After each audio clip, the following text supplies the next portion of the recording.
अस्सलाम वालेकुम viewers, welcome to life with Sheen. आज मेरे घर में बन रहा है जी साग। साग सर्दियों में बेहतरीन सर्दियों की सौगात है और ये यकीनन हर घर में बनता है, लेकिन ये थोड़ा सा मुश्किल इसका तरीका अपनाया जाता है। मैं आज आपको थोड़ा सा इजी वे से बता रही हूँ और क्विक बनाने का तरीका बता रही हूँ।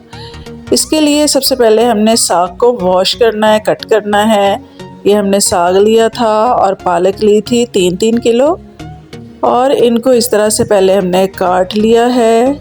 पहले बनाते हैं फिर काटते हैं। ये देखें, इस तरह से बारीक बारीक कट भी कर लिया और अब है वॉश करने की बारी।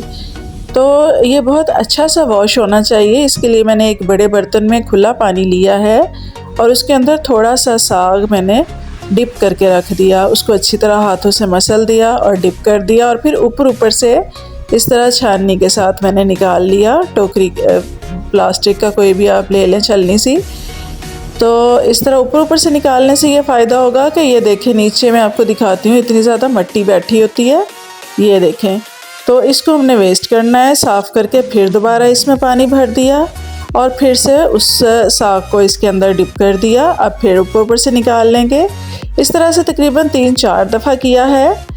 तो अब मैंने एक प्रेशर लिया है जिसके अंदर मैंने सिर्फ साग डाला है। अभी इसको डालकर तो मैंने 2 कप पानी डाल दिया और फिर इसको अभी प्रेशर मैंने बंद नहीं किया, वैसे 10 मिनट के लिए रख दिया ताकि थोड़ा सा ये गल जाए।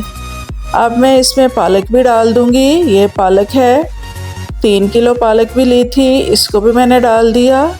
अभी मैंने इसमें और कुछ भी नहीं डालना, सिर्फ पानी मैं डाल चुकी हूँ। कुछ साग और पालक खुद छोड़ देते हैं। अब मैंने प्रेशर बंद कर दिया है। इसको मैं तकरीबन 25 मिनट तक चलाऊँगी और उतनी देर तक मैंने हरी मिर्चें ग्राइंड करनी है। तकरीबन 150 ग्राम्स हैं या आप अपने टेस्ट के मुताबिक ले सकते हैं। मैंने मिर्चें ग्राइंड कर ली थी और ये 25 मिनट के बाद मैंने जब प्रेशर खोला तो साग ने पानी तो काफ़ी छोड़ा हुआ है, लेकिन ये है कि साग गल चुका हुआ है। और इसमें मैंने मिर्चें डाल दी हैं, थोड़ी सी अभी डाली हैं, चख कर फिर मैं और डाल दूँगी। और इसमें जाएगा नमक। ये हमने नमक भी डाल दिया, अभी थोड़ा डाला है, चख के हम बाद में और डाल देंगे। अब हमने इसमें पानी खुश्क करना है जो कि काफ़ी ज़्यादा है। अब हम इसकी आंच तेज़ कर देंगे और पानी खुश्क करने के साथ साथ ये मेरे पास लकड़ी का घोटना है, मैशर आप कह लें, घोटना कह लें। तो इसके साथ मैं इसको साथ साथ मैश करती जाऊंगी। मैंने बर्तन चेंज कर दिया है, खुले बर्तन में निकाल लिया साग और इसमें देखें जल्दी से पानी खुश्क हो जाएगा। साथ साथ मैश करती जा रही हूँ। अब मैंने थोड़ा सा इसमें आटा डाला है, गंदम का आटा। वो मैंने थोड़ा थोड़ा करके डालना, लेकिन साथ साथ जल्दी से मिक्स कर देना है कि कहीं वो उसकी गुठलियाँ ना बन जाए। इस तरह से मिक्स करते जाएं और मैश करते जाएं। तो साग बड़ा इजीली, क्योंकि फुल गला हुआ है, तो अच्छा सा मैश हो जाएगा। हमें इसको ग्राइंड करने की ज़रूरत नहीं पड़ेगी। वैसे भी मैनुअली जो इसको ग्राइंड करने से मज़ा आता है वो मशीनों में नहीं आता। तो इस तरह से अगर आप करेंगे तो ये ज़्यादा मज़े का बनेगा। अभी तक मैंने इसमें कोई और चीज़ नहीं डाली, सिर्फ नमक, हरी मिर्च और अब यह आटा डाला है।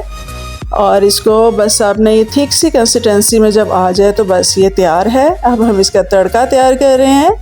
तड़के के लिए मैंने ऑयल लिया है थोड़ा सा और उसके अंदर डाल दिया है लहसुन। लहसुन को गोल्डन करना है। अब इसमें ज़ीरा और लाल मिर्च डाल लिए थोड़ी सी और ये हमारा तड़का तैयार हो गया।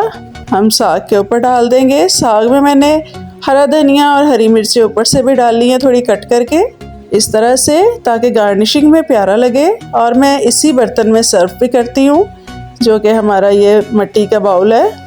बहुत मज़ेदार सा हमारा साग बिल्कुल रेडी है। अब ये खाने के लिए तैयार है। इसके साथ मैं मकई की रोटियाँ बनाऊँगी। खाने से पहले गर्मा गर्म साग में देसी घी डालना बिल्कुल ना भूलें। और अगर मेरी रेसिपी पसंद आई हो तो मेरी रेसिपी को लाइक और चैनल को सब्सक्राइब ज़रूर कीजिए। Thank you.